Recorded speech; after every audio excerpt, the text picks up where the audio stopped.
CD. Later that day, Governor Saraka Dixon led a delegation that included members of the Presidential Committee on Assessment of Flood Disaster Affected Areas on an on-the-spot assessment of communities ravaged by flood in Bayelsa State. The delegation visited Sagbama, headquarters of Sagbama local government area of the state, where Governor Dixon and leader of the Presidential Committee on Assessment of Flood Disaster Affected Areas, Professor Hadiza Milafia, addressed the people. Now, President, I send us come here. Say, make we come see for our eye waiting happen for this place. And make we help greet everybody when they here. This one will happen here now, so it happen for all over the country. We get 22 states now, when be like this, then get flooding all over the place. So as we dey salute now, we dey pray say God will bring succor, help, and the federal government, by the grace of God, will do the best. As the governor dey try, and so federal government be one try too. In his remarks, Chairman of the Sagbama Local Government Council, Mr. Tony Ogola, lamented that communities in the area were being threatened by the flood, as some communities have been submerged in water. Speaking in his mother tongue, Governor Dixon expressed concern over the disaster occasioned by the flood and urged the people to remain calm, as government was doing everything within its powers to ameliorate their plight. Bottom Bible, one Bible, bring the lake when I can break it. Even banana, or banana, say rapine. I've seen it. See me. And I'm going to carry back by the Safa. And Chairman, I'm Cliffer. And not Baram rap by my road. I read Baram and not like a blow Baram. And back by me over as your governor. The state chief executive disclosed that the Samson Siasia Sports Complex, Yenagoa, has been designated as the main refugee camp for Bayelsans displaced by the floods. He sympathized with the people of the state whose properties were submerged and assured them that necessary measures have been put in place to cushion the effect of the devastation. On Friday, 5th of October, Governor Dixon ordered the redeployment of about 700 graduate staff of the State Environmental Sanitation Authority to the classroom as teachers. Governor Dixon said a situation where most workers received salary for doing nothing would no longer be tolerated in the state. He stated that, but for the floods which had hampered government plans, the former environmental staff that do not have educational qualifications would have commenced training at the Teachers Institute, Sagbama. You have almost 700 graduates in environmental sanitation alone, because that is a place where you need sweepers and road cleaners and people who will do the physical work. Not graduates. You have given us a mandate to restore. And so hear me well. All those people on graduate salary in environmental sanitation will not get salary in the month of October again. I have news for them. I need teachers. The super people take the details of all the graduates that are in environmental sanitation, interview them, and employ them, redeploy them as teachers. Still on education, Governor Dixon has threatened to sanction any teacher caught in the act of extorting money from parents in the state.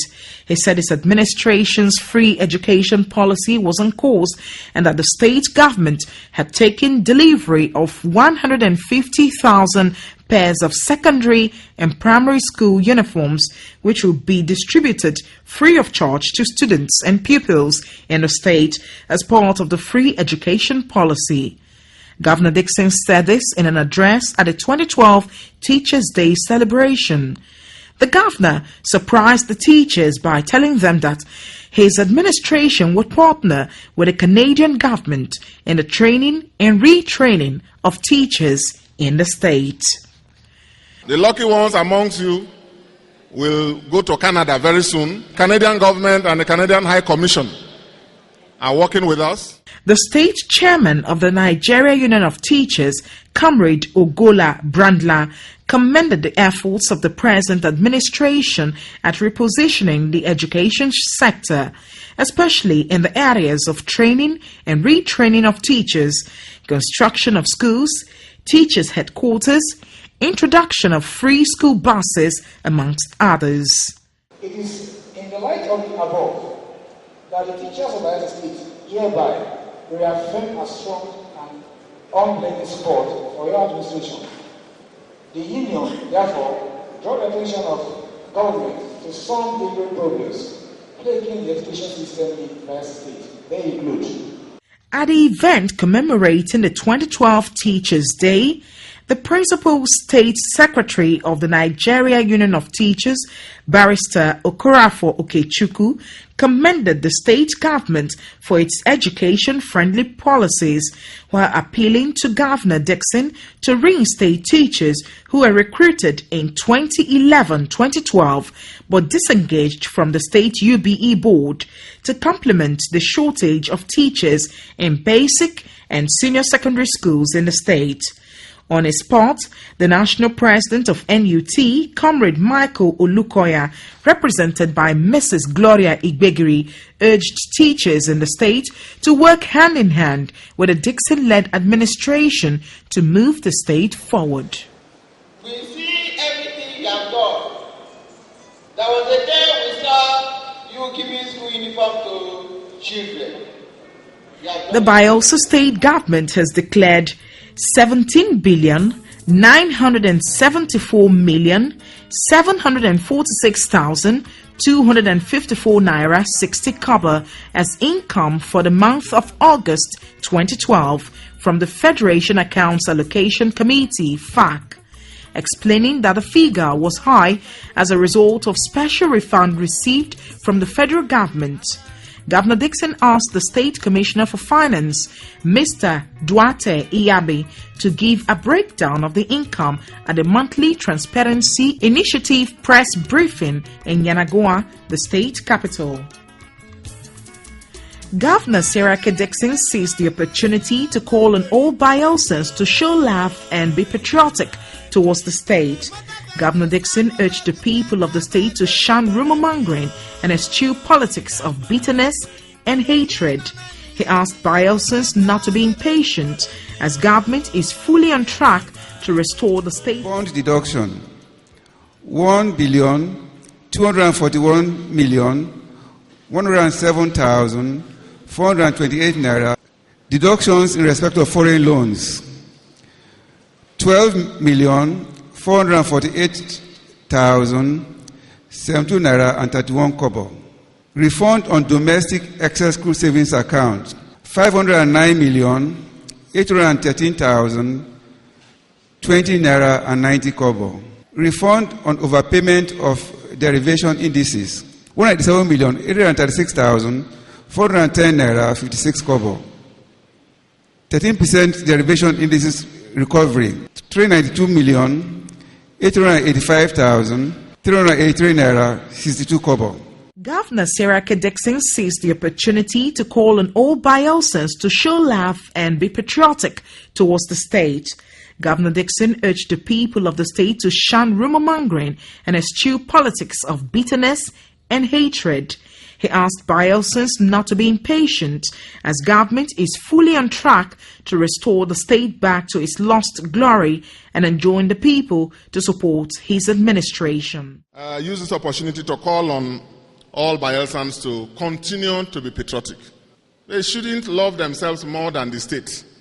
It's not a crime to love yourselves, but also spare time for your state. As practical demonstration of government's commitment towards ameliorating the plight of people affected by flood across the state, Governor Dixon formally inaugurated the State Emergency Response Management Committee with his deputy, retired Rear Admiral Boribiwa John Jonah, as chairman. I hereby inaugurate you all as members of what I call the Bayelsa State Emergency Response Management Committee. State Emergency Response Management Committee.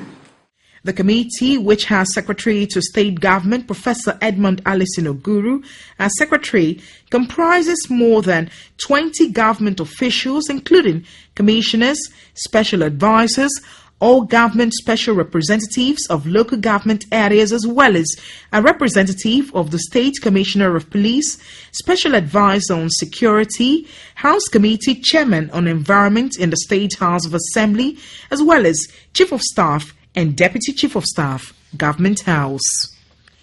In his response, Chairman of the committee, Rear Admiral Boribioa John Jonah, retired, stated that they would swing into action immediately and gave an assurance that the committee would do its best to deliver on its mandate. I promise you that we'll do our best to mitigate the situation. It's a natural occurrence, very difficult to fight. All we can do is to manage. Manage it to make sure that the losses are brought to the barest minimum. The pains being suffered by our people to reduce to the barest minimum. I pray that this building, this edifice, should continue to serve the fundamental interests of our people. This edifice should be used to the service of our people and to do and promote all that the John Nation is known for, to the glory of God and for the benefit of all humanity. Amen. Amen. We've come to the end of this exciting edition of Bayelsa Chronicles. Join us again next week, same time, same station. I'm Taribio Wilson, away Fawari. Mbana.